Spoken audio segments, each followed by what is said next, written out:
Il nous reste 5 minutes, j'aimerais qu'on parle quand même de l'immigration. On a compris que pour Marion Maréchal, c'était une menace existentielle, puisqu'elle nous a dit que le risque, c'était que l'Europe devienne une colonie démographique de l'Afrique, ce sont des mots assez forts.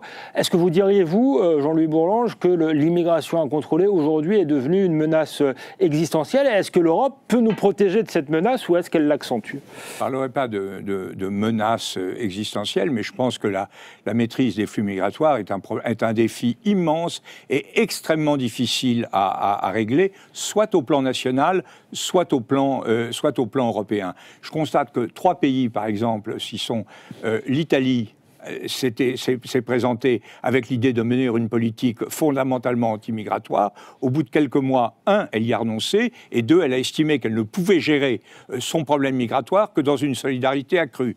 Le Royaume-Uni a dit « Ah bah, l'Europe a empêché de mener une politique de contrôle des migrations, je sors ».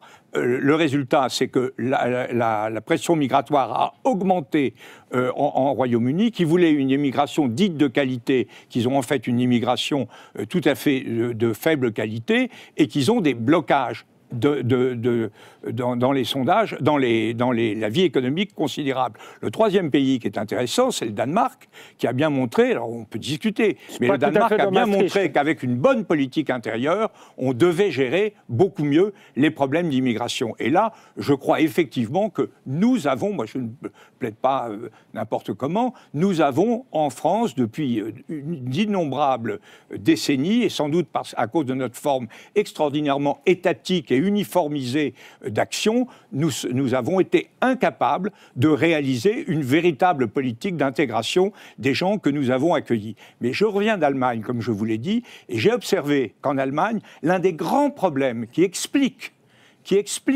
la stagnation économique de l'Allemagne, c'est l'absence totale, l'absence critique dans plein de secteurs de main-d'œuvre. Alors moi, je suis pour la relance de la politique démographique. Je me suis toujours battu pour le rétablissement du quotient familial. Je crois qu'il faut relancer la famille, qu'il faut relancer la politique démographique.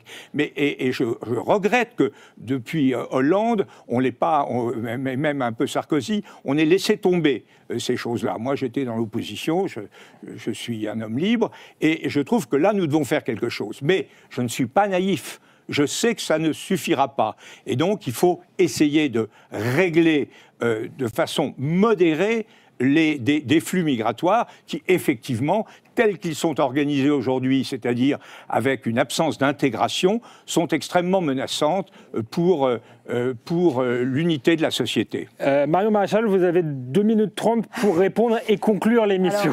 Il y a beaucoup de choses, mais c'est intéressant ce que vous dites sur l'Italie, parce que qu'est-ce que voulait Giorgia Meloni lorsqu'elle arrive au pouvoir? Elle dit, moi, je le défends d'ailleurs, et j'espère qu'au Parlement européen, on pourra soutenir les gouvernements qui ont cette volonté, installer un blocus naval en Méditerranée, sur un modèle revisité de Sophia, l'opération Sophia qui s'était faite par le passé. Et c'est le gouvernement français et le gouvernement allemand qui ont bloqué cette opération, puisque pendant que Giorgia Meloni, elle, contraint et restreint les ONG qui sont complices des passeurs, on a, nous, des gouvernements qui accueillent les bateaux de migrants de l'Océan Viking à Toulon et donc qui encouragent les appels d'air.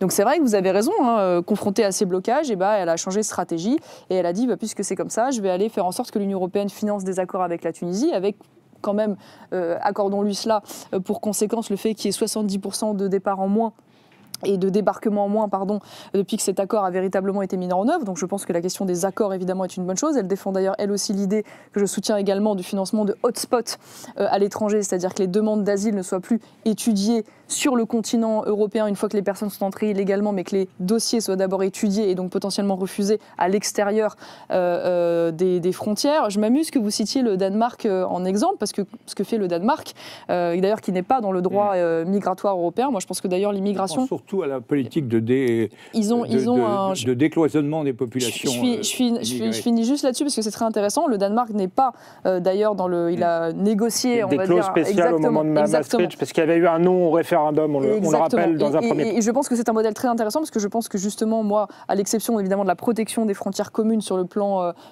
physique, je pense que le droit de l'immigration, tout ce qui touche notamment au regroupement familial et à l'asile, ne devrait pas être touché par l'Union européenne, mais devrait revenir aux États. Et ce que vous ne dites pas sur le Danemark, c'est qu'ils ont une lecture et une application du droit d'asile qui est beaucoup plus restrictive aujourd'hui que le droit d'asile européen, ce que je défends moi aussi, parce que je pense qu'aujourd'hui c'est un appel d'air terrible, et je crois que la seule manière de réduire l'immigration clandestine, et j'en finirai par là, c'est au contraire d'envoyer un message de fermeté extrêmement fort sur le modèle de ce qu'a fait l'Australie, et qui a permis d'ailleurs de réduire à 0 pour l'Australie les morts en mer, ce qui devrait évidemment être un objectif qui nous réunit. Merci Jean-Louis Bourlanges, merci Marion Maréchal, on est déjà dans le temps additionnel.